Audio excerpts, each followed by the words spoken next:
Hello everyone, आज हम पढ़ेंगे एक नया चैप्टर मोशन। इस चैप्टर में हमें स्टडी करना है कि एक ऑब्जेक्ट को कब रेस्ट पे कहा जाता है, कब मोशन में कहा जाता है और मोशन के साथ रिलेटेड टर्मिनोलॉजीज कैसे होती हैं, जैसे डिस्टेंस, स्पीड, वेलोसिटी, एक्सेलरेशन, इनको हम सबको पढ़ेंगे। चलिए स्टार्ट करते हैं एक कहानी से। दो दोस्त थे ए एंड बी। ए और बी हम उनका नाम रख लेते हैं। ये दोनों के दोनों दोस्त एक ही गांव से निकले, शहर के लिए जा रहे थे। तो दोनों के दोनों क्या फिजिक्स के स्टूडेंट थे। तो ये जब निकले गांव से तो ट्रेन में आके बैठ गए। प्लेटफॉर्म में ट्रेन खड़ी थी, दोनों की बर्थ आमने सामने मिली, रिजर्व थी, तो बैठ गए दोनों। ये पर्सन ए और ये पर्सन बी। तो ए और बी क्या है, आपके दोनों आके बैठ गए बर्थ में और इन्होंने क्या डिस्कशन स्टार्ट कर दिया। बातें होती है तो बातें होने लगी। तो जब इन्होंने डिस्कशन स्टार्ट किया तो डिस्कशन टॉपिक था कि मोशन एंड रेस्ट। कौन सी चीज मोशन में होती है, कौन सी चीज रेस्ट पे होती है। तो ए ने बी से क्वेश्चन पूछा कि भाई साहब बताइए कि कौन सी ऑब्जेक्ट्स को हम रेस्ट में कह सकते हैं और कौन से ऑब्जेक्ट को मोशन में कह सकते हैं।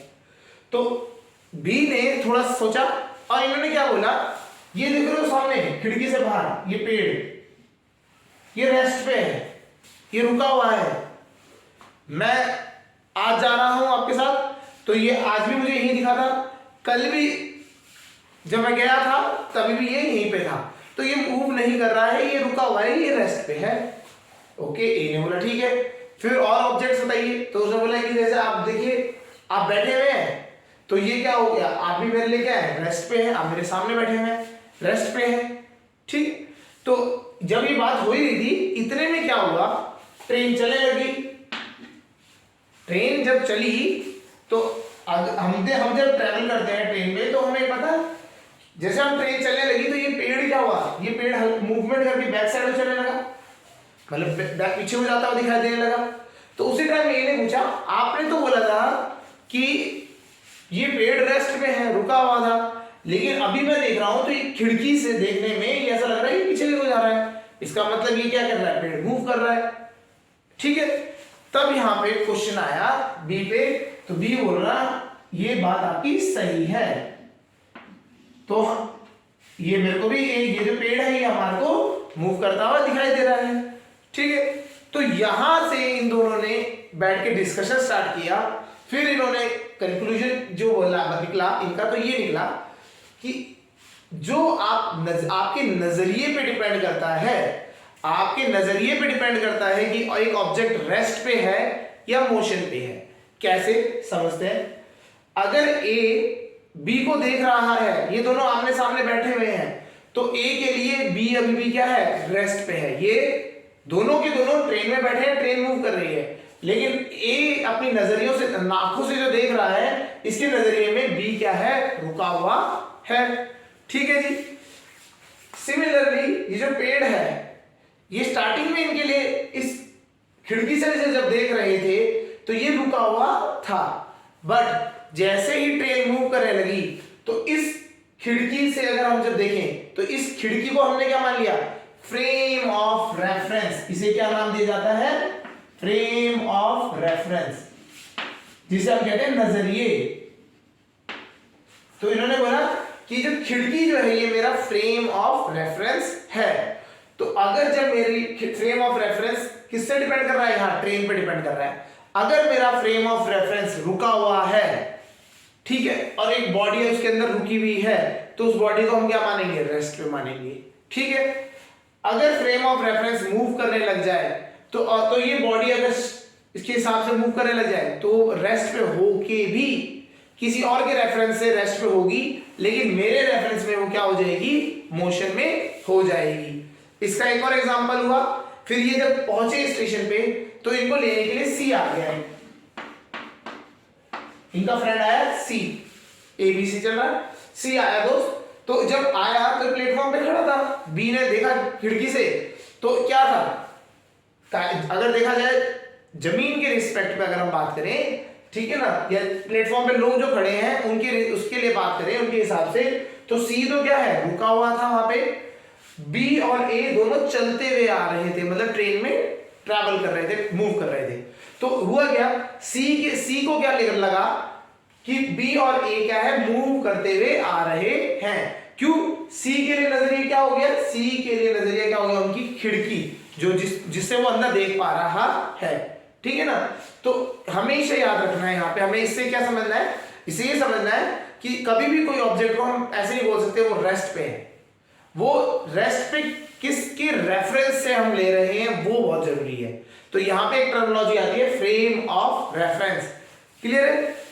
तो हमारे को कोई भी ऑब्जेक्ट जब देखना है, किसी भी ऑब्जेक्ट को हम अगर बोल रहे हैं वो रेस्ट पे है, तो उसको फ्रेम ऑफ रेफरेंस भी हमें बताना पड़ेगा कि किसके फ्रेम ऑफ रेफरेंस से वो रेस्ट पे है। जैसे कि एग्जांपल में आप बात करें, अगर हम एक ग्राउंड में खड़े हैं, बिल्कुल सीधे रुके हुए, चल नहीं रहे हैं, मूव नहीं कर रहे हैं, यहीं पे खड़े हैं, तो हम तो क्या है, रेस्ट पे हैं। किसके रिस्पेक्ट पे, दूसरा कोई आदमी जो ग्राउंड पे खड़ा है उसके रिस्पेक्ट में होंगे, रेस्ट पे। लेकिन अगर हम बात करें मून पे कोई एस्ट्रोनॉट, मतलब मून से अगर कोई एलियन देख रहा है, या फिर हमारे आउटर स्पेस से कोई एलियन देख रहा है, तो उसके लिए क्या होगा, अर्थ मूव कर रही है, तो अर्थ मूव कर रही है तो हम भी उसमें क्या कर रहे होंगे, मूव कर रहे होंगे, समझ आ गया। तो उसके लिए क्या होगा, हम मोशन में हैं, क्लियर। तो एक फ्रेम ऑफ रेफरेंस देखा जाता है कि आप देख रहे कहां से हो, क्लियर है ना। अगर आप एक खिड़की से बैठ के आप देख रहे हो, तो एक खिड़की में बैठे हो कार की, तो आप देख रहे हो, तो पेड़ क्या होंगे, आपको मूव करते हुए दिखाई देंगे, चल रही है तो खिड़की, जब कार मूव कर रही है तो खिड़की से आपको पेड़ मूव करते हुए दिखाई देंगे, ठीक है ना। क्योंकि फ्रेम ऑफ रेफरेंस हमारा खिड़की है और कार हमारी मूव कर रही है, फ्रेम ऑफ रेफरेंस मूव कर रहा है, तो हमें क्या दिखाई देंगे, पेड़ मूव करते हुए दिखाई देंगे, क्लियर है। तो इसी तरीके से आपको समझना है कि फ्रेम ऑफ रेफरेंस इंपॉर्टेंट है किसी भी बॉडी को रेस्ट या फिर मोशन में डिस्क्राइब करने के लिए। चलिए तो डेफिनेशन समझते हैं रेस्ट की एंड मोशन की, समझ आ गया होगा कंसेप्ट। चलिए स्टार्ट करते हैं रेस्ट। तो रेस्ट से हमें क्या चीज समझ आई, रेस्ट से समझ आई कि अगर कोई भी बॉडी अपनी पोजीशन चेंज नहीं करती है in a frame of reference, तो हम लिख देते हैं a body is said to be at rest, is said to be at rest when it does not change its position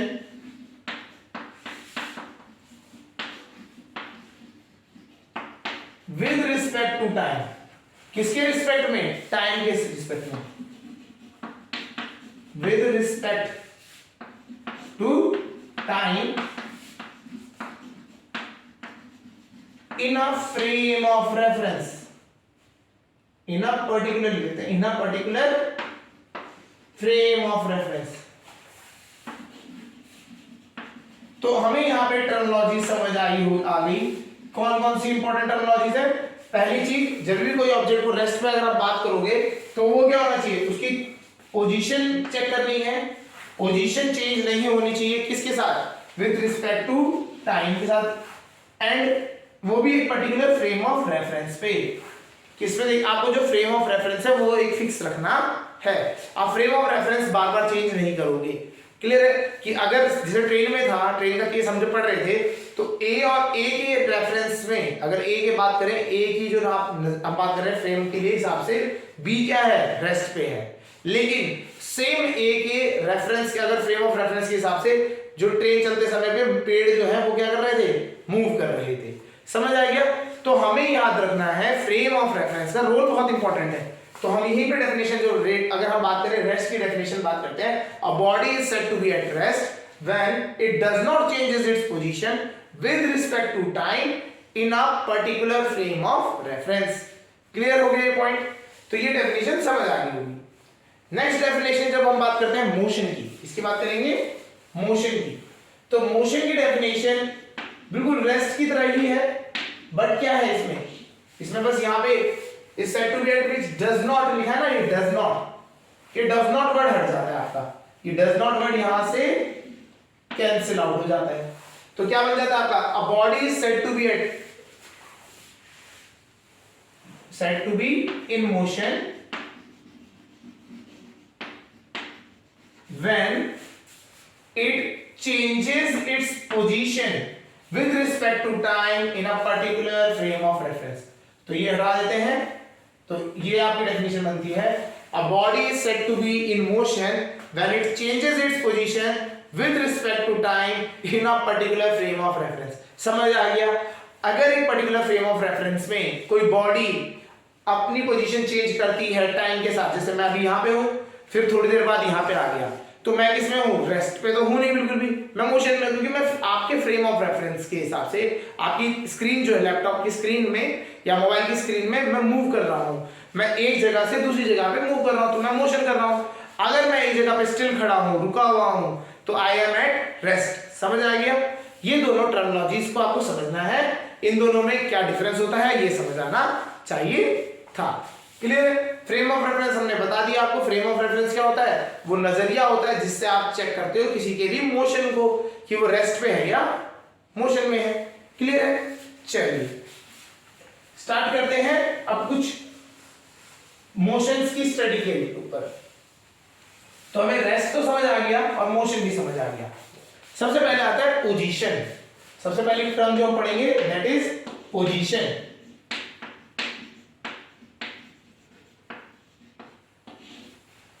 position, अब पोजीशन होता क्या है ये समझते हैं। पोजीशन कभी भी हम जब स्टडी करते हैं किसी के भी मोशन को, तो हम ये उसकी हम क्या करते हैं, वो कहां पे है, जैसे एक फ्रेम ऑफ रेफरेंस बनाते हैं, ये मेरा फ्रेम ऑफ रेफरेंस है, ठीक है। मेरा एक ऑब्जेक्ट है यहां पे, इस जगह पे, ये मेरा एक ऑब्जेक्ट है ए, ठीक है, ये ऑब्जेक्ट ए है। तो ये ऑब्जेक्ट यहां से मूव करते हुए सपोज करो यहां तक चले आया, क्लियर, यहां से यहां तक मूव करके आ गया। तो हम क्या करेंगे, इस मूवमेंट को जब हम ट्रेस करेंगे, जब मूवमेंट की जब ट्रेसिंग होती है तो हम उसको क्या करते हैं, ट्रेस करने के लिए कोऑर्डिनेट्स का यूज करते हैं। क्या करते हैं? कोऑर्डिनेट्स का यूज करते हैं, जैसे हम ग्राफ में यूज करते थे एक्स एक्सिस वाई एक्सिस, इसी तरीके से हम इनको यूज ट्रेस करने के लिए कोऑर्डिनेट्स का यूज करते हैं। हम क्या बोलते हैं, ये जो पॉइंट है, ये अगर एक को क्या लेना पड़ता है आपको, ओरिजिन। क्या लेना पड़ता है? ओरिजिन, ठीक है। पोजीशन के लिए हम बात करते हैं, एक फ्रेम में आपको एक जगह एक को क्या मानना पड़ता है, ओरिजिन। आप ओरिजिन कोई भी फ्रेम में भी, फ्रेम के ऊपर भी रख सकते हैं या फिर किसी स्टार्टिंग पॉइंट को भी ओरिजिन मान सकते हो। आपने यहाँ पे फ्रेम को ओरिजिन ना मान के कभी कभी डायरेक्टली हम कुछ लोग क्या करते हैं, स्टार्टिंग पोजीशन को ही क्या मान लेते हैं, ओरिजिन बोल देते हैं, यही क्या है, ओरिजिन है, ठीक है। इसके बाद आप बताओ कि कहां कहां को मूव किया, उतना हम एक्स में मूव करा देंगे, उतना हम वाई में मूव करा देंगे। क्लियर? तो पोजीशन क्या होता है, किसी भी ऑब्जेक्ट की लोकेशन इन स्पेस, अगर हम बात करें in a space, is known as its position. Clear हो गया? किसी भी ऑब्जेक्ट की लोकेशन को आप जब आप पॉइंट आउट कर देते हो तो उसे हम क्या कह देते हैं, पोजीशन कह देते हैं। तो पोजीशन जैसे हमारी इनिशियल पोजीशन ये थी, स्टार्टिंग पोजीशन को इनिशियल पोजीशन कह देते हैं, और जो लास्ट में पहुंचे तो उसको क्या कहते हैं, फाइनल पोजीशन। समझ आ गया? तो ये दोनों क्या है, पोजीशंस हैं आपकी एक ऑब्जेक्ट की मूवमेंट के लिए। पोजीशंस बहुत इंपॉर्टेंट रोल प्ले करती है। आपको कभी कोई चीज ट्रेस करनी है तो आपको आराम से ही पता होना चाहिए वो कहां से स्टार्ट किया और कहां पे खत्म हुआ, तो इसलिए पोजीशन का बहुत इंपॉर्टेंट रोल है। What is position? इसकी डेफिनेशन लिखते हैं, the location of an object, the location of an object in a space। एक स्पेस में बात कर लेते हैं, या फिर और कभी कभी हम 2D में जब बात करेंगे फ्रेम ऑफ रेफरेंस। जब हम मोशन की स्टडी करेंगे तो किस में बात करेंगे, फ्रेम ऑफ रेफरेंस में बात करेंगे। फ्रेम ऑफ रेफरेंस में वो कहां पे था। क्लियर है? ठीक है, ये आपको समझ आ गया। चलिए, तो पोजीशन क्या होती है, पोजीशन को दिखाने के लिए आप क्या कर सकते हो, 2D में भी पोजीशन दिखा सकते हो, 3D में भी दिखा सकते हो। क्लियर है? ठीक है, तो क्या होता है, टू डिफाइन, बात करें इस पे, to define a position we use coordinates क्या यूज करते हैं, कोऑर्डिनेट्स यूज करते हैं। कोऑर्डिनेट्स कैसे होते हैं, एक्स एक्सिस वाई एक्सिस, ये सारे कोऑर्डिनेट्स में आते हैं। तो आपकी इस कोऑर्डिनेट्स के हिसाब से अगर हम बात करें तो हमारे पास दो टाइप की पोजीशंस होती है। एक तो पोजीशन हम किससे बात करते हैं, 2D में और 3D में। कहीं कहीं पे अगर हम बहुत बेसिक लेवल पे बात करें तो वो भी 1D पे आ जाता है। कितना जाता है, 1D में। कि अगर ऑब्जेक्ट क्या स्ट्रेट लाइन में मूव कर रहा है तो आप पोजीशन किसमें दिखाओगे, 1D में। जब आप एक प्लेन, एक स्पेस, मतलब एक सरफेस में मूव कर रहा है तो ये हो गया आपका 2D में। और अगर आप इसको, जैसे एरोप्लेन का मोशन है, एरोप्लेन का मोशन कैसा होगा, एक आगे पीछे और हवा में ऊपर, ठीक है ना। देखिए ये आगे पीछे, ये हो गया, ठीक है। दाएं बाएं भी मुड़ता है, दाएं बाएं भी हो गया, ये तो प्लेन हो गया, साथ साथ हवा में उड़ रहा है, तो वो क्या हो गया, 3D मोशन हो गया। तो 3D किसका हो गया, एग्जांपल लिख लेते हैं, एरोप्लेन का मोशन, ठीक है। एरोप्लेन का मोशन कैसा होता है, 3D हो गया। 2D मोशन, 2D मोशन कैसा होगा, 2D मोशन होगा जैसे ये मेरे चौक का मोशन है, बोर्ड पे रखा तो ये ऐसे से मूवमेंट कर रहा है, कहीं पे भी मूव कर रहा हूं तो ये 2D है, ये क्या है, सरफेस में मूव कर रहा है। क्लियर हो गया। तो जैसे एक कार होती है, कार क्या करती है हमारी, अगर एक फ्लैट सरफेस पे चल रही है तो क्या है, 2D मोशन। क्लियर हो रहा है, नहीं हो रहा है, ठीक है। और 1D मोशन क्या हुआ, जब हम स्ट्रेट लाइन में मूव करते हैं तब 1D मोशन कहा जाता है। तो यहां पे लिख लेते हैं, 1D में लिख लेते हैं मोशन इन स्ट्रेट लाइन। अगर हम स्ट्रेट लाइन में मूव कर रहे हैं तो वो क्या हुआ, 1D। और यहां पे क्या हो गया, motion in plane. Motion in plane में अगर बात करेंगे तो क्या होगा, प्लेन मतलब सरफेस, एक सरफेस पे जब बात करोगे मोशन कैसा होगा, 2D होगा। तो आपके जो पोजीशंस की बात करें तो पोजीशंस को डिफाइन करने के लिए हम क्या करते हैं, कोऑर्डिनेट सिस्टम यूज करते हैं। और उसके में भी 3 तरीके से कोऑर्डिनेट्स यूज हो सकते हैं, 1D हो सकता है, 2D हो सकता है और 3D हो सकता है, ठीक है। 1D बहुत बेसिक मोशंस होते हैं, 2D थोड़ा कॉम्प्लिकेटेड है एंड 3D आपके ये ज्यादा कॉम्प्लिकेटेड है, ठीक है। आपके में जनरली 1D वाला यूज होगा इस लेवल में। अगर 9th लेवल में हम बात करें, क्लास 9th में, तो 1D होता है। फिर हम जब आप 3D कोऑर्डिनेट सिस्टम पढ़ लोगे तब आप 3D में भी यूज करेंगे। एंड 2D जो होगा ये आपका 11th में आता है ना। तो 11th या 10th में भी कुछ पार्ट आता है इसका, ठीक है। तो ये आपका क्या हो गया, 2D मोशन हो गया। क्लियर। तो ये तीनों मोशंस आपको स्टडी करने हैं। चलिए अब हम बात करते हैं, पोजीशन हमें समझ आ गई। देखिए बहुत बेसिक से लेके चल रहे हैं इस कोर्स में। जब हम बात कर रहे हैं मोशन की तो बहुत बेसिक से, कि छोटी छोटी टर्मिनोलॉजीज को हम समझेंगे। यहाँ पे कंसेप्ट पूरे क्लियर करने हैं, डीप स्टडी करनी है, कोई चीज छोड़नी नहीं है बीच में, और बहुत एक एक हर चीज जो चीजें हैं उसको समझ के चलना है। क्लियर। तो हमने ये चीज समझ ली, मोशन क्या होता है, ठीक है, और रेस्ट क्या होता है, ये सब हमें समझ आ गया। फ्रेम ऑफ रेफरेंस के रिस्पेक्ट में देखा जाता है, ये भी हमें समझ आ गया। फिर हमने बात कर ली पोजीशन की, पोजीशन होगी। अब हम बात करते हैं, now the terms comes distance and displacement. ये दो टर्म्स हैं, ये दोनों एक दूसरे से मतलब काफी क्लोजली रिलेटेड है। अब इनको समझते हैं क्या क्या होती हैं, ठीक है। डिस्टेंस, अगर हम बात करें डिस्टेंस की तो डिस्टेंस की डेफिनेशन बात करते हैं तो path travelled by the path travelled by object. एक ऑब्जेक्ट ने बाय एन ऑब्जेक्ट, एक ऑब्जेक्ट ने कितना डिस्टेंस ट्रेवल किया, कहां गया, कैसे गया, ठीक है ना। तो उसका जो जाने में जितना उसने पैदल पाथ ट्रेवल किया, that is the distance. Clear है। तो जैसे अगर हम समझते हैं, ये है हमारा पॉइंट ए और ये पॉइंट बी, ये ए और बी दो पॉइंट है हमारे। तीन रास्ते जाते हैं इसी तरफ, एक तो ये जाता है, एक ये जाता है और एक ये वाला जाता है। ये पाथ 1, पाथ 2 और पाथ 3, ठीक है। तो अगर हम डिस्टेंस की बात करें तो डिस्टेंस इज, यहां से आपने कितना चलते गए, इसको आप कितना चले, उस चीज को क्या करोगे, किलोमीटर्स में मेजर कर लोगे, मीटर्स में मेजर कर लोगे, सेंटीमीटर, जैसे डिस्टेंस के अकॉर्डिंग। तो ये क्या है, आपके पाथ है। ये पाथ कितना ट्रेवल किया, ये केस क्या होते हैं, डिस्टेंस होता है, किलोमीटर में मेजर किया जाता है। ठीक है, तो अगर हम कारों में बात करें, कार या बाइक से हम जो चलाते हैं, है ना, तो उनमें एक डिवाइस लगा होता है ओडोमीटर, आगे ओडोमीटर लगा होता है। आप अगर देखेंगे तो इस तरीके से होता है, 0 0 लगे होते हैं और लास्ट वाला रेड कलर का होता है। ठीक है, तो वो तेजी से चलता है। तो ये क्या होता है, ओडोमीटर होता है, ये बताता है कितने किलोमीटर आपने चल लिया। क्लियर, तो वो क्या मेजर करता है, डिस्टेंस मेजर करता है। क्या मेजर करता है, डिस्टेंस। ठीक है, तो डिस्टेंस क्या हो, अगर हम बात करें तो एक ऑब्जेक्ट को अगर हमने बोला यहां से एक ए जगह से बी जगह जाना है, तो उसने जाते समय कितना ट्रैवल किया, डिस्टेंस मतलब कितना कहां पे मुड़ा, वो सब कुछ देखा जाएगा। तो ये क्या होता है, डिस्टेंस होता है। क्लियर हो गया। चलिए अगर हम इसी के बारे में और देखें, ठीक है, distance is a, next point जो आता है, जो डिस्टेंस है इज अ स्केलर क्वांटिटी। कैसी क्वांटिटी होती है, स्केलर क्वांटिटी। स्केलर क्वांटिटी मतलब क्या होती है, समझते हैं।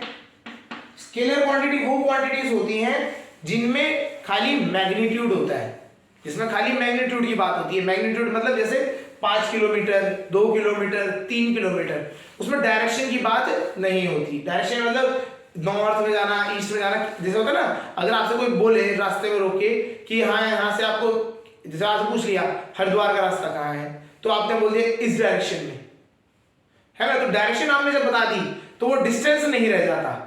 डायरेक्शन बताते ही वो किसमें कन्वर्ट हो जाता है, डिस्प्लेसमेंट, क्योंकि डिस्प्लेसमेंट क्या है, वेक्टर क्वांटिटी है।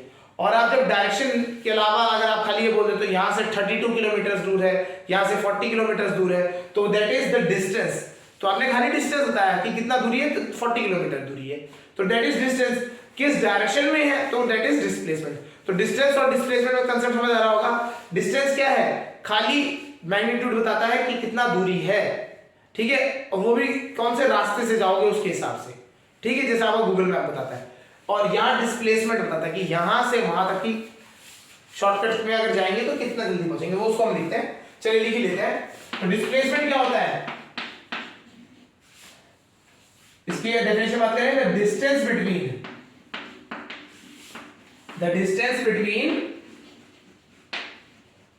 Final and initial position, final and initial position, initial और फाइनल पोजीशन के बारे में आपको बस बताना है कि इनिशियल यहां था, फाइनल यहां था, इन दोनों को बता दोगे आप तो हो जाएगा। क्लियर है। तो देखो जैसे हमने बात की थी, ये ए था और ये हमारा बी था, तो एक रास्ता यहां से जा रहा था, एक रास्ता यहां से जा रहा था, है ना, और एक यहां से जा रहा था, ये तीन जा रहे थे। इन्हें जब हम डिस्प्लेसमेंट निकालेंगे, इन तीनों रास्तों से कोई मतलब ही नहीं है। इन्होंने बोलना है ए इनिशियल था, बी फाइनल था, तो ए और बी को जोड़ दो, ए और बी को एक स्ट्रेट लाइन से जोड़ दो। ये जो स्ट्रेट लाइन है इसका जो डिस्टेंस होगा ये क्या होगा, दिस इज डिस्प्लेसमेंट।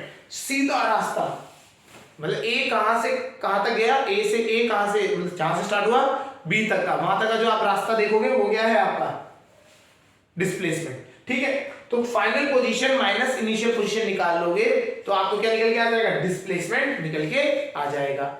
ठीक है, और एक और चीज समझना है, डायरेक्शन होती है इसकी, क्या होती है, डायरेक्शन। डायरेक्शन मतलब कहां से होती है, इनिशियल से फाइनल की तरफ को डायरेक्शन होती है, मतलब यहां से उधर को जाते हुए एरो बनता है। क्लियर हो गया। तो इसकी डायरेक्शन होती है फाइनल से फाइनल की तरफ को क्या होती है, इसकी डायरेक्शन का एरो बनता है। चलिए तो इसमें हम लिख लेते हैं, it is a vector quantity, it is a vector quantity. ठीक है, चलिए अब बात आती है यूनिट की। अगर हम बात करें यूनिट्स क्या है इसकी, है ना, यूनिट समझते हैं। तो यूनिट क्या होती है, ऐसा यूनिट की अगर हम बात करें तो ऐसा यूनिट ऑफ डिस्टेंस ये क्या है, मीटर। ठीक है, और इसी दूसरे का भी डिस्प्लेसमेंट की यूनिट क्या है, ऐसा यूनिट मीटर, इसकी यूनिट भी क्या है, मीटर। और अदर यूनिट्स में हम बात करें किलोमीटर, सेंटीमीटर, मिलीमीटर, ये सारी क्या अदर यूनिट्स है।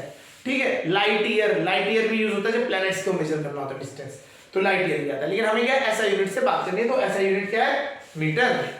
क्लियर हो गया? तो आपकी ऐसा यूनिट होगी इसकी मीटर।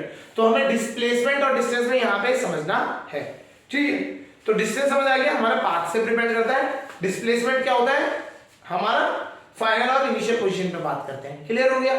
अच्छा, एक चीज याद रखना है, जो डिस्टेंस होता है it is always greater than और इक्वल टू डिस्प्लेसमेंट। ये पॉइंट लिखते हैं, ठीक है। ये हो गया आपका बेसिक दोनों का इंट्रोडक्शन। स्टार बना के यहाँ पे पॉइंट होना चाहिए। डिस्टेंस जो होता है आपका इज ऑलवेज ग्रेटर देन और इक्वल टू डिस्प्लेसमेंट।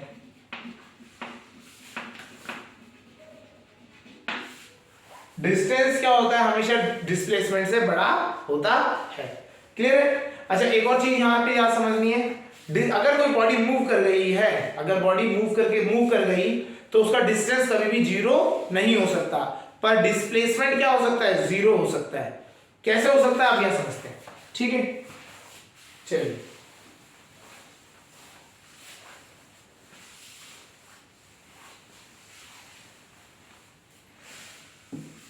ठीक है। अब बात कैसे कैसे होता है, देखिए मेरा पॉइंट ए था, इससे हम बी तक गए, मूव करके चले गए, तो क्या है? तो इसका डिस्टेंस तो होगा ही होगा, ये डिस्टेंस है हाँ या ना, ठीक है। तो कहीं पे भी आप यहां से वहां गए, वहां से वापस आ गए, ठीक है। तो आप गए और वापस आ गए, तो तभी भी कितना डिस्टेंस है? यहां से जाने का डिस्टेंस होगा डी, और यहां से आने का भी कुछ होगा डी डैश। तो दोनों क्या है? दोनों डिस्टेंस, टोटल डिस्टेंस कितना हो जाएगा? डी प्लस डी डैश, हाँ या ना? टोटल डिस्टेंस हो जाएगा D plus D dash, distance की बात अगर हम करें। क्लियर? अब बात आती है डिस्प्लेसमेंट की। डिस्प्लेसमेंट में हमें क्या करना है? बस फाइनल और इनिशियल की बात करनी है। डिस्प्लेसमेंट में क्या हुआ? हम यहां से निकले और घूम के कहां आ गए? ए पे ही आ गए।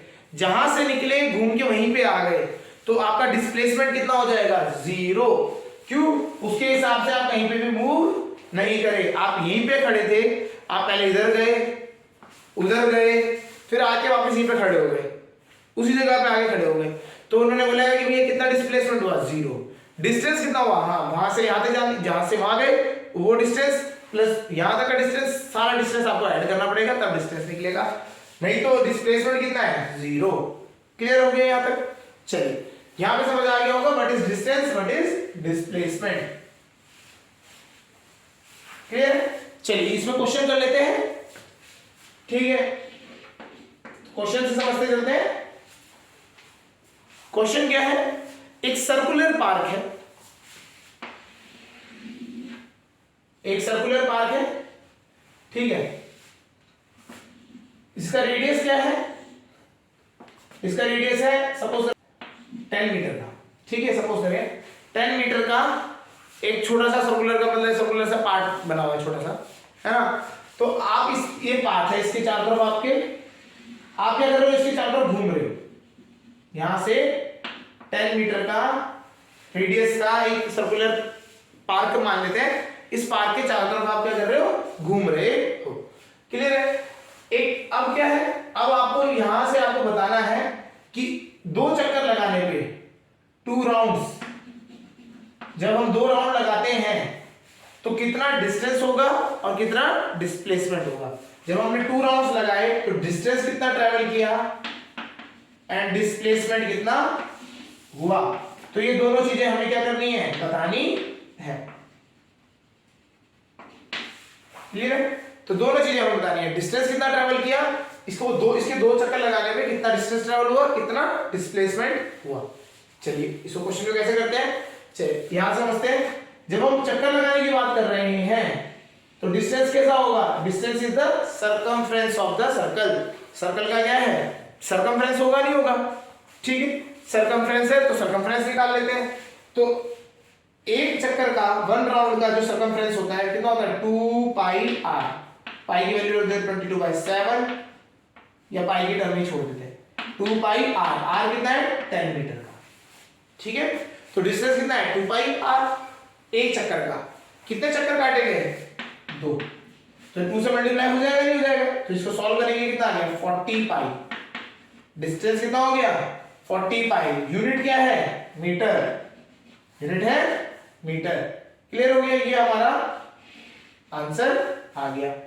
ठीक है, मीटर अलग से लिख लेते हैं, ठीक है, यूनिट है मीटर, मीटर में।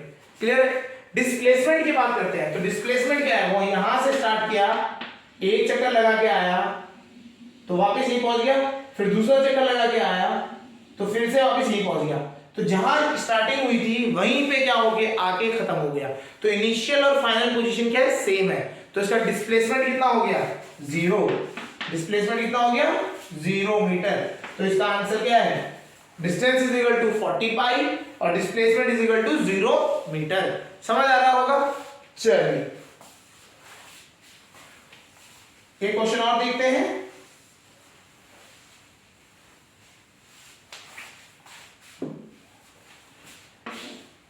एक स्क्वायर है 50 मीटर एंड 50 मीटर साइड से, ठीक है। यहां पे ये पॉइंट है ए, यहां से एंट्रेंस हुई, एक आदमी ए पॉइंट से एंटर कर गया, ठीक है। अब उसने क्या किया, केसेस, यहां क्वेश्चन लिखते हैं, हमें निकालना है distance, find distance and displacement. Distance निकालना है एंड डिस्प्लेसमेंट।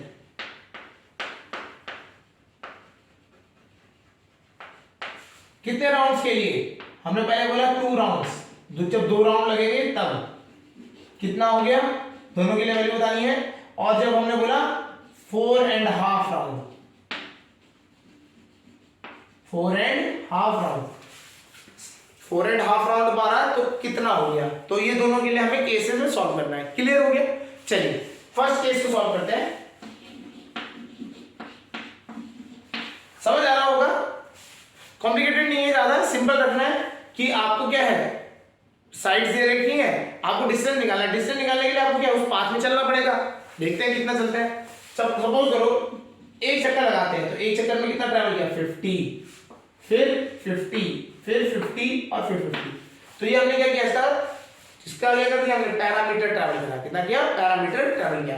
तो एक स्क्वायर का पैरामीटर कितना होता है 4 इंटू साइड, 4 इंटू साइड तो होता ही नहीं होता है। तो ये एक राउंड का कितना है, डिस्टेंस है। ये क्या है, एक राउंड का डिस्टेंस है। तो हम डिस्टेंस की जब बात कर रहे हैं तो ये एक राउंड में 4 इंटू 50 इसने डिस्टेंस ट्रेवल कर दिया मीटर में। अब हमने कितने राउंड करवाने हैं, 2 राउंड करवाने हैं, तो 2 राउंड करवाएंगे। 2 से मल्टीप्लाई कर दिया, 2 से मल्टीप्लाई कर दिया तो 2 राउंड आ गया। चलिए इसका आंसर सॉल्यूशन देखते हैं, कितना आया 400 मीटर। तो आपने कितना ट्रैवल कर दिया, डिस्टेंस 400 मीटर ट्रैवल किया है। क्लियर हो गया। चलिए अब इसी का हम बात करते हैं, डिस्प्लेसमेंट निकालते हैं। अब इसी में हम क्या करते हैं, डिस्प्लेसमेंट भी निकाल देते हैं। डिस्टेंस समझ आ गया, सिंपल है, पैरामीटर है तो पैरामीटर निकाला, उसको क्या कर दिया, कितने राउंड्स करे थे हमने, 2 राउंड करे हैं, तो 2 राउंड के लिए मल्टीप्लाई बाय 2, एक राउंड होता तो मल्टीप्लाई बाय 1, जो भी रहता। अगली बार 4 राउंड है तो 4.5 हो जाएगा। चलिए वो साथ साथ ही कर ही देते हैं, बी पार्ट भी कर देते हैं। तो डिस्टेंस कितना हो जाएगा, एक राउंड का 4 इंटू 50 और इंटू कितने राउंड करवाए 4.5। 4.5 को अगर हम बात करें तो 4.5 मतलब ये होता है नहीं होता है, मिक्स्ड फ्रैक्शन की फॉर्म में। तो 4 का 8, 9/2 कितना हो गया, 9/2 हो गया नहीं हो गया, इसको 9/2 मल्टीप्लाई कर देंगे, कैंसिल आउट होगा 2, कितना आ गया 900 मीटर। समझ आ गया, डिस्टेंस समझ आ गया, पैरामीटर निकाला, उसको मल्टीप्लाई बाय राउंड्स कर दिया आपने, यहाँ पे आ गया। अब आता है डिस्प्लेसमेंट के लिए। अब हम बात करते हैं दूसरी चीज के लिए, क्या है डिस्प्लेसमेंट।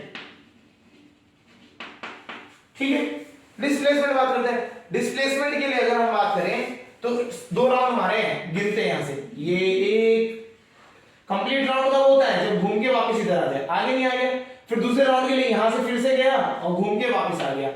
तो जहां से स्टार्ट किया वहीं पे वापस आ गया, है ना। जहां से स्टार्ट किया वहीं पे वापस आ गया, तो डिस्प्लेसमेंट कितना हो गया, 0। क्लियर है, कितना कितना हो गया, 0। ये उसी तरीके से है जैसे आप पूरे दिन भर में डिस्प्लेसमेंट कितना करते हो, 0। सुबह जिस बेड से उठे थे उसी बेड पे आके सो गए। हाँ अलग बात है किसी और के बेड में जाके सो गए या किसी और कमरे में जाके सो गए तो अलग है, वहां पे डिस्प्लेसमेंट हो गया। लेकिन अगर आपका बेड है उसी बेड से उठे और बाद में जाके उसी बेड पे आके रात को सो गए तो पूरे दिन भर का डिस्प्लेसमेंट आपका कितना है, 0। ठीक है, चलिए तो यहाँ समझ आना चाहिए डिस्प्लेसमेंट कितना है, 0 हो जाता है जब वापस घूम के आते हैं। अब बात आता है 4.5 राउंड के लिए बात करते हैं। 4.5 राउंड में क्या होगा, एक पूरा आएगा, 2 फिर 3 फिर 4 राउंड घूमिए, फिर हाफ मतलब आधा राउंड। तो ये आधा राउंड मतलब कहां तक हो गया, यहां तक, यहां पहुंच जाएगा बी पॉइंट पे। हाँ यार, तो बी पॉइंट पे पहुंच जाएगा। तो डिस्प्लेसमेंट क्या होता है, फाइनल और इनिशियल इन दोनों को ज्वाइन कर दो, फाइनल और इनिशियल इन दोनों को ज्वाइन कर दो, तो जो डिस्टेंस है इसका वो क्या हो जाएगा, डिस्प्लेसमेंट हो जाएगा। यहां से यहां तक की दूरी को क्या कहेंगे, डिस्प्लेसमेंट। तो ये 50 मीटर है, ये भी 50 मीटर है, तो अगर पाइथागोरस थ्योरम लगाओगे तो ये आपका आएगा, it comes out to be 50√2 metre. तो डिस्प्लेसमेंट वाज 50√2 मीटर।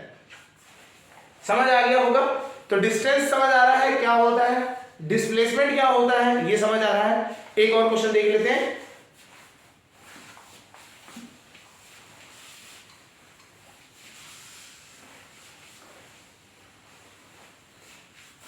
चलिए एक इस बार क्या रेक्टेंगुलर पाथ ले लेते हैं। एक रेक्टेंगुलर पाथ है, ठीक है, ये डिस्टेंस है आपका 40 मीटर, ये है आपका 30 मीटर, ठीक है। वही find distance and displacement, find distance and displacement, हमें दोनों चीजें बतानी है, डिस्टेंस भी बताना है, डिस्प्लेसमेंट भी बताना है। केस 1 3 राउंड्स, कितने राउंड लिए, 3। बी केस 4.5 राउंड, वही वैसा ही पहले वाला जैसा 4.5 राउंड। और इस बार एक और केस ले लेते हैं, इस बार 5.5 राउंड। चलिए 5.5 राउंड, 3 केस ले लेते हैं, 4.5 500 और एक ही जैसा रहेगा, ठीक है। तो 4.5 आपको बता देंगे, 500 और पहले आप ट्राई करना, ठीक है आपने। चलिए क्वेश्चन करते हैं।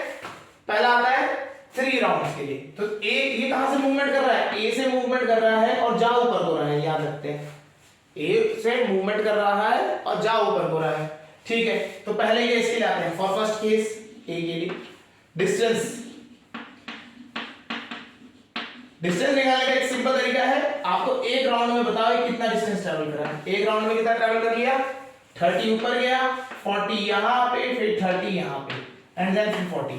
तो 40 अगर हम सीधा या तो पैरामीटर निकाल लीजिए 2l + b से, नहीं तो ऐड भी कर सकते हैं, 30 + 30 60, 60 + 40 100 140।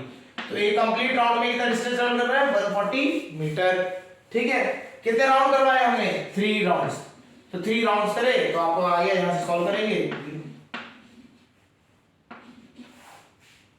ठीक है। 420 मीटर, मीटर लिखना जरूरी है, डिस्टेंस है आपका मीटर में, है ना, समझ आ गया। चलिए बी राउंड के लिए भी डिस्टेंस, सबके लिए पहले डिस्टेंस निकाल लेते हैं ना, बी राउंड के लिए भी डिस्टेंस निकाल लेते हैं। तो डिस्टेंस में क्या है करना है, 140 एक का राउंड का था, अब 4.5 को तो मिक्स फ्रैक्शन से कन्वर्ट किया था हमने अभी लास्ट टाइम, 9/2, तो ये आ जाएगा 70। तो ये कितना आएगा, 630 मीटर, क्लियर है। एंड लास्ट सी राउंड के लिए, सी के लिए देख लेते हैं, डिस्टेंस आ जाएगा आपका 140 एक राउंड पे। अगर आप इसको मिक्स फ्रैक्शन से करोगे चेंज, तो 11/2, ठीक है, 5 2 10 + 1 11 11/2। तो ये आ गया आपका 70, 11 से करोगे तो 770 मीटर, डिस्टेंस आ गया आपका 770 मीटर, क्लियर है पॉइंट। चलिए तो हमने इस तरीके से डिस्टेंस तो निकाल लिए, अब आ जाते हैं डिस्प्लेसमेंट के लिए। अब आते हैं डिस्प्लेसमेंट के लिए।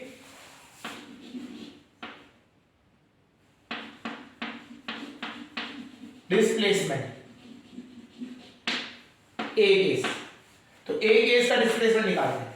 कितने राउंड लिए? 3। एक राउंड वापस यहीं पे, दूसरा राउंड फिर से यहीं पे, तीसरा राउंड फिर से यहीं पे, जहां से स्टार्टिंग हुई वहीं पे आ गया, तो कितना कितना हुआ डिस्प्लेसमेंट? 0। जहां से आए वहीं पे आ जाओगे तो डिस्प्लेसमेंट 0, मतलब जहां से चले थे वो रहेगा, वापस आ गए तो हो गया हमारा डिस्प्लेसमेंट 0। ठीक है, सिंपल है। अगले वाले में डिस्प्लेसमेंट की बात करते हैं। इसमें कितना है? 4.5। तो 4 चक्कर तो पूरे काट लिए, वापस आ गए, लेकिन आधा चक्कर और काट दिया। आधा चक्कर कहां हुआ? मतलब यहां से यहां पे, तो हाफ राउंड क्या हुआ? यहीं पे हुआ है ना। तो हाफ राउंड के लिए आपको क्या करना पड़ेगा? पाइथागोरस थ्योरम लगानी पड़ेगी। 40 है, 30 है, इन दोनों का स्क्वायर करोगे, ऐड करोगे, 50 आएगा, तो इट विल बी 50 मीटर। अगर हम बात करें डिस्टेंस से, ये हमेशा डिस्प्लेसमेंट क्या होता है? कम हो रहा है। यहाँ पे क्लियर हो रहा है? तो ऐसे केसेस में डिस्प्लेसमेंट क्या है? कम है। तो हमने जो स्टेटमेंट बताई थी कि distance is always greater than displacement, समझ आ रहा होगा? यहां से ट्रू है। लास्ट केस आप खुद ट्राई करो पहले, बहुत इजी है। 5.5 राउंड, 5.5 राउंड के लिए क्या अगर बात करें तो 5.5 राउंड के लिए क्या होगा? यहां से 5 राउंड तो घूम के आएगा तो उसी जगह पहुंच जाएगा, फिर आधे राउंड में भी क्या है? यहीं पे पहुंचेगा, हाँ है ना। जहां पे पहले 4.5 में पहुंचा था उतना ही 5.5 में पहुंचेगा, तो displacement will be 50 metre.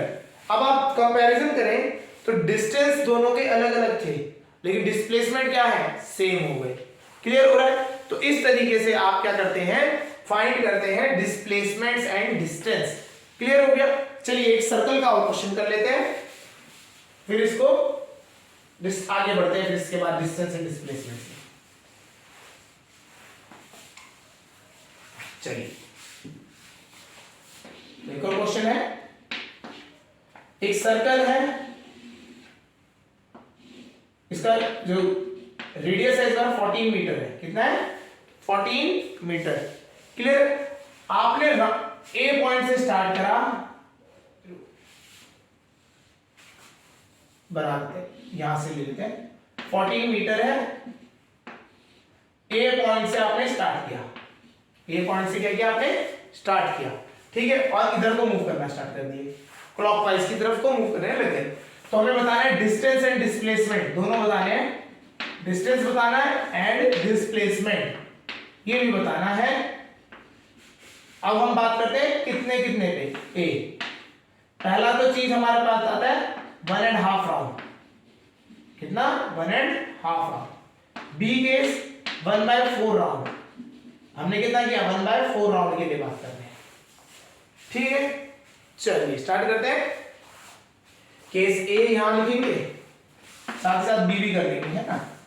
Displace पहले आता है डिस्टेंस की बात आते हैं। डिस्टेंस सो इजी, कैसे करेंगे डिस्टेंस? अगर हम बात करें डिस्टेंस के लिए तो कैसे कर रहे हैं हम डिस्टेंस? डिस्टेंस के लिए हम क्या कर रहे हैं? इसका एक चक्कर का वो निकाल ले रहे हैं, इनटू कितना राउंड लिया उससे मल्टीप्लाई कर दे रहे हैं, ये तो कर रहे हैं। चलिए तो एक जो पूरा कंप्लीट राउंड मारा तो वो क्या हो गया? Circumference of the circle. Circumference of the circle निकालें। सर्कमफ्रेंस का फॉर्मूला क्या होता है? 2 पाई आर। पाई की वैल्यू रख देते हैं 22/7, आर है हमारा 14, ठीक है। ये एक राउंड का क्या है? डिस्टेंस है एक राउंड का। हमें कितने राउंड मारे?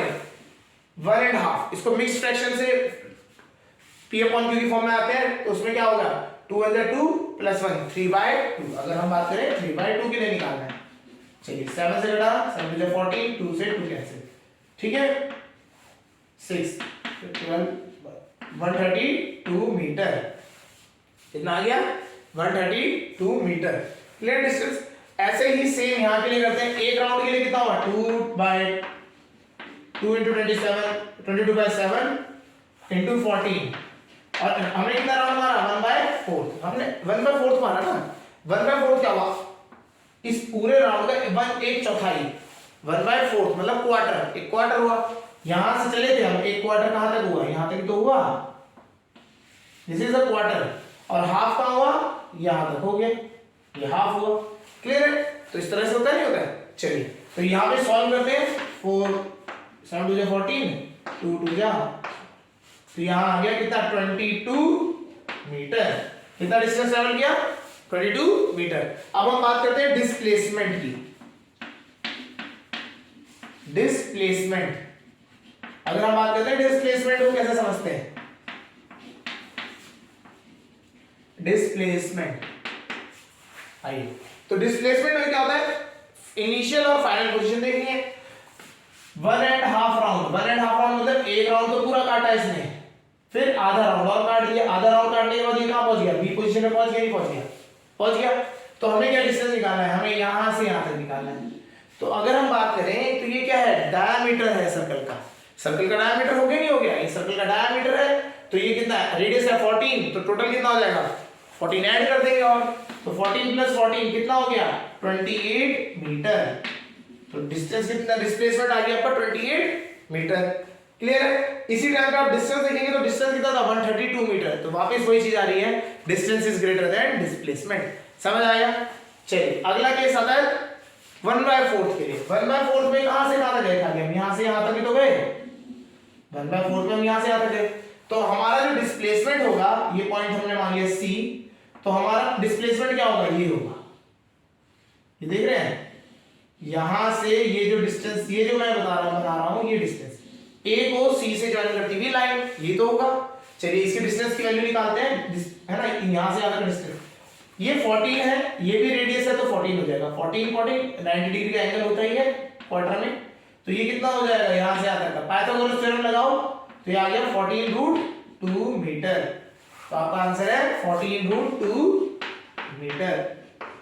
सिमिलर जैसे हमने स्क्वायर के लिए किया था, वहां पे स्क्वायर हुआ करता था, वो ऐसे कंप्लीट स्क्वायर होता था। यहाँ पे क्या है? ये रेडियस 14 और ये कितना आएगा? 14√2। तो यहां पे आपको समझ आ गया होगा कैसे हम डिस्टेंस निकालते हैं, डिस्प्लेसमेंट कैसे निकालना है, ये आपको क्लियर हो गया होगा। पोजीशंस क्या होती है? यहां देखिए, ये इनिशियल पोजीशन थी इसकी, ये फाइनल पोजीशन थी, ठीक है? तो ये पोजीशंस भी आपको क्लियर होगी, क्या होता है पोजीशन। इन्हें हम कोऑर्डिनेट्स की हेल्प से हम डिनोट करते हैं। समझ आ गया? चलिए इस लेक्चर में इतना ही करते हैं। नेक्स्ट लेक्चर में हम आगे पढ़ेंगे स्पीड के बारे में।